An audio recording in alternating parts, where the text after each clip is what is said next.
National Working Committee is meeting with its Gauteng party structures over the province's poor election performance.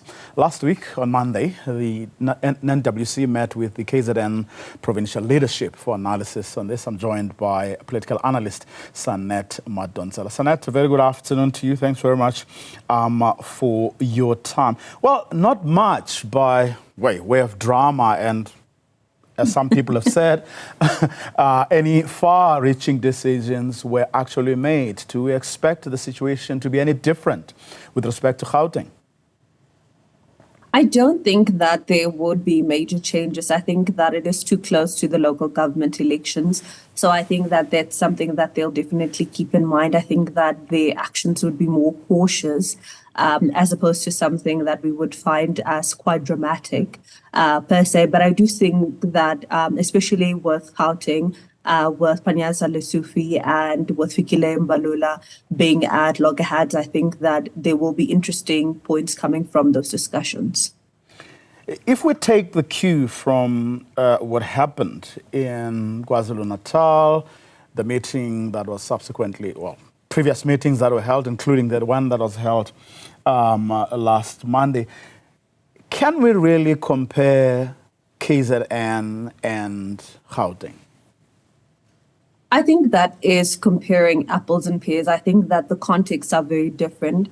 I think that the people are very different, and I think the needs of those different constituencies are different.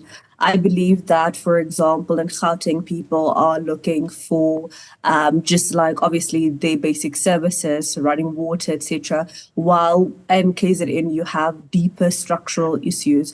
There is high levels of poverty, and I would think that it would be much higher than in Gauteng.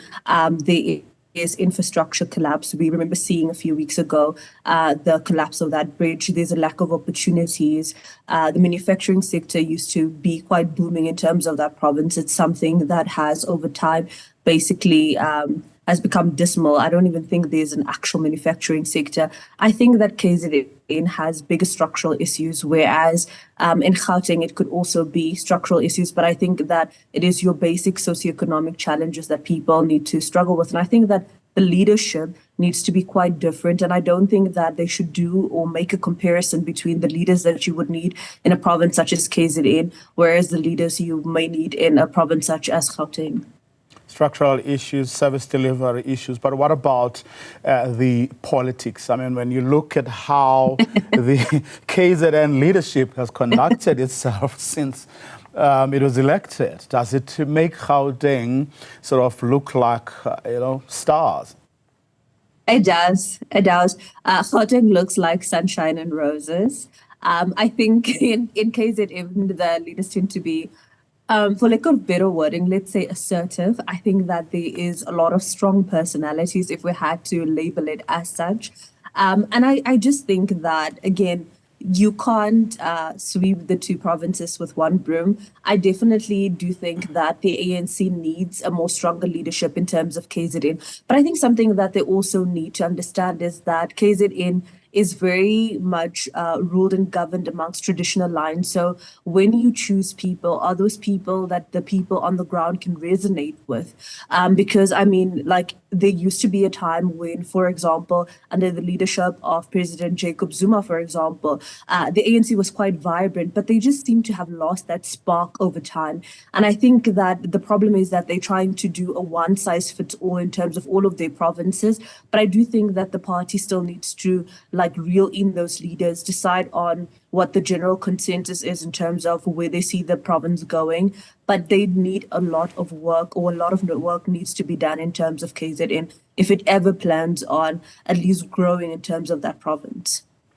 Now, does that necessarily mean that Gauteng may just get away with a lot compared to your KZN? I think so. One of the things that has come through in terms of following the developments in terms of the ANC is the conflicting interest. For example, the National Working Committee is obviously set on making this government of national unity work. And in terms of doing that, they have to work with a lot of like consensus and give and take. Whereas if you look at the leaders at provincial level, those people are solely focused on regaining their constituency, serving the needs of their people and serving the communities. And I think that while the ANC's National Working Committee would want to see Gauteng obviously grow in terms of votes, they can't prioritize both the GNU and the provincial leadership equally. I think that the provincial leadership in terms of Gauteng should be allowed to mobilize amongst themselves. I think that it should be allowed to work with the other political parties on the ground. And I think that by doing that, they would be able to make more inroads.